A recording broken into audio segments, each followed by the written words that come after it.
executive order describes remedies for foreign interference in the U.S. elections. Here's what Trump says. The only conceivable reason you would block common sense measures to verify legal eligibility for voting is you are trying to encourage, enable, solicit, or carry out fraud.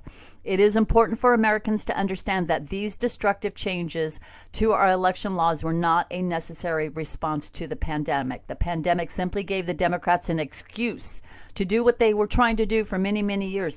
The Democrats, they knew they had a little bit of trouble when President Trump won the election in 2016. They had to find a different way to win in 2020. That's why you saw bumbling Biden going out there and making these stupid speeches and everything.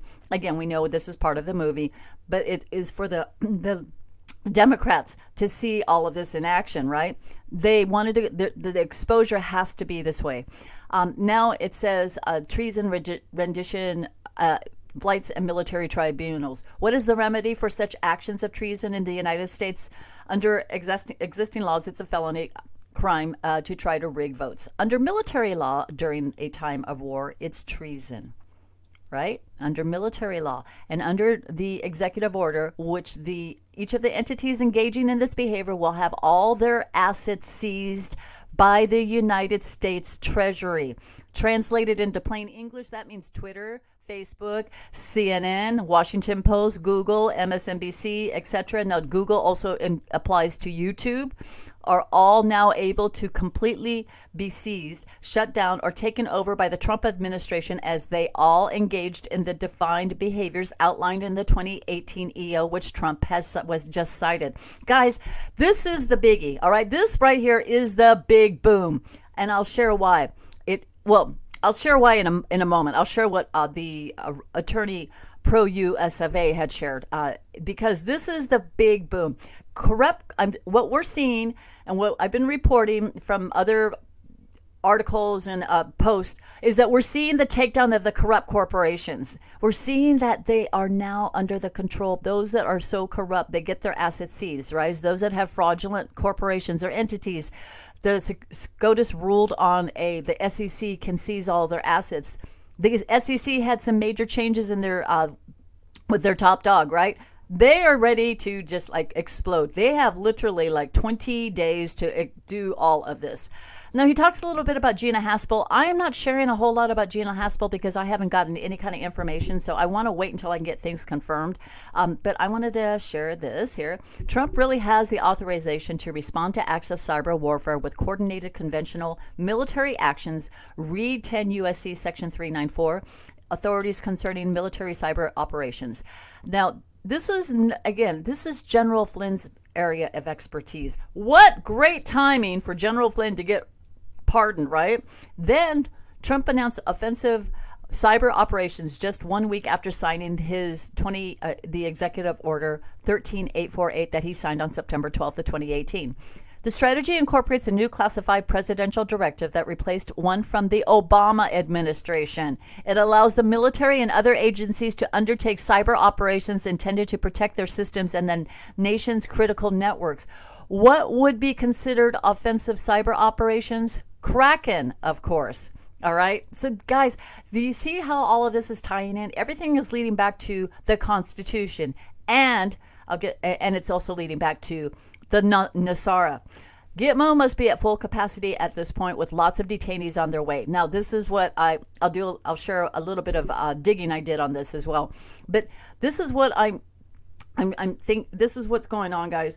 President Trump is getting ready. We know that something big is going to be happening with all these military tribunals being canceled, right? The actual hearings being canceled for 10 days as of Monday. President Trump has a rally today, all right? And then that's all I'm going to say.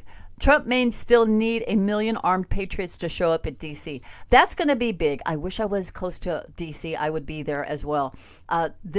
He may need armed patriots to show up. So, guys, we may start seeing more and more tweets or posts of being prepared to go to DC. And if that's the case, I know the diehard patriots, our Proud Boys, everybody that wants to fight this is going to be there. It's going to be really, really phenomenal, and it's going to be the biggest takedown, and you will be a big part of that. So Rob and I were kind of chatting a little bit, and there's a lot of things I share with him in confidence because, you know, he has an incredible, I mean, he's got this incredible background. This is what he said, because we were going back and forth. Then he posted this tweet and this reply to Mike Adams' tweet, or Mike Adams' article. Important to note, article points out that in conjunction with the U.S. statutes, POTUS's 2018 executive order gives him the authority to take down the high-tech wrongdoers like Facebook, Twitter, Google, as well as seize their assets. Section 230 is not needed. And that is the big boom. Section 230, guys, that's the boom. Now, why is this important if you don't own, let's say, have a Twitter account, a social media account, but you watch your news on our show account that tries to get the truth out there and they're getting censored? You have seen it happen with me how many times now in the last year? And it's just like part of my MO. It's like, okay, well, am I going to have my channel today? Guys, this is important because this is what MSN wants. They want our voices not to be heard. They don't want you to know the truth. They don't want you to know what is going on. They want to keep you blind. They want to keep you in the dark. They want to go ahead and do their dirty deeds. This is the first time the MSN has had to deal, in the last 4 years, they've had to deal with pushing a lot of pushback because we finally have a president with cojones. We have a president who doesn't have strings attached to him. He's not a puppet. He is a president. He is our boss man. He is the one that's leading our country, and he's going to bring goodness to the world. We have a president that gave up his lavish lifestyle, guys. He is a self-made billionaire. He did this because he said, I'm going to take money and know how to invest it. And he did it, and he built his empire, and now he knows how this works. Now, President Trump loves our country so much, but what he loves more are the people of this world. All right, he does love the people of this world. And this is going to be huge because those that live in other countries are screaming for help. Nasara has to take place first, and then it rolls into Jassara. Now, why am I saying this, EO and Nasara? Because part of Nasara is returning constitutional law to all courts and legal matters. As of December 2020, President Trump has appointed well over 200 judges throughout the country.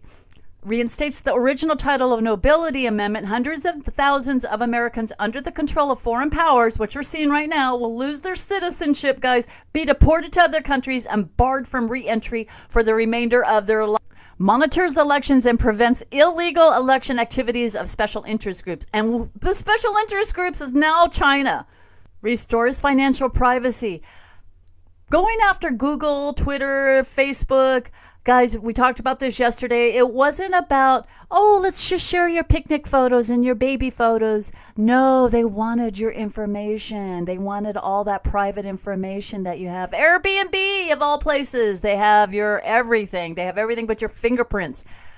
Restoring that privacy. Why did President Trump talk about it being a national security threat, the social media? Because they've been selling us out. And Airbnb, how many other corporations have been selling us out, right? We don't know about the other, like the big banksters or any of that, how they've been selling us out. Then retrains all judges and attorneys in constitutional law. This is the biggie, guys. That is really big because then we have a level playing field. And it's establishing peace throughout the world. In my lifetime, we have not gone to war, right? We have not. The only war we have is with President Trump, who's at battle and at war with the people at D.C. And the people in D.C. are in bed with the foreign players, right? They're being paid, whether it was Mexico that was paying Pelosi millions of dollars so they can go ahead and allow illegals to continue to infiltrate our country or to bring drug cartels into our country, right? Or if it's another country bringing people in, they get paid. We were finding out our tax dollars were getting laundered around. They were going from a politician or let's say it was going to a campaign, if you will, and then that campaign was paying a foreign player to go ahead and try and take our own country down. All right, Kemp, look at Kemp. Linwood is exposing Brian Kemp right now like crazy. So this is what's important, is establishing the peace throughout the world.